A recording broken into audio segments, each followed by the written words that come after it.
കേരള കലാമണ്ഡലത്തിൽ office automation പദ്ധതിയുമായി ബന്ധപ്പെട്ട ഗുരുതരമായ ക്രമക്കേടുകളും നടപടിക്രമ ലംഘനങ്ങളും സംബന്ധിച്ച പരാതിയിൽ ധനകാര്യ വകുപ്പിന്റെ ഇൻസ്പെക്ഷൻ വിഭാഗം പരിശോധന നടത്തി.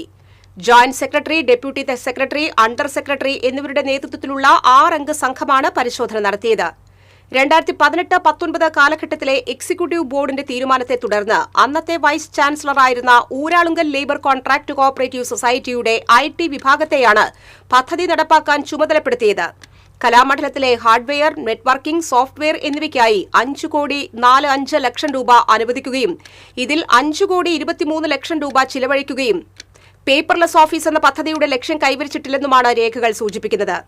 ഓഫീസ് ഓട്ടോമേഷൻ സോഫ്റ്റ്വെയർ പ്രവർത്തനക്ഷമമായില്ലെന്നും ചില ഡെസ്ക്ടോപ്പ് കമ്പ്യൂട്ടറുകളും CCTV സംവിധാനവും സ്ഥാപിച്ചതല്ലാതെ പദ്ധതി പ്രായോഗികമായി നടപ്പായില്ലെന്നുമാണ് ഉയരുന്ന ആരോപണം. പരിശോധനാ റിപ്പോർട്ടിന്റെ അടിസ്ഥാനത്തിലായിരിക്കും തുടർ നടപടികൾ എടുക്കുക.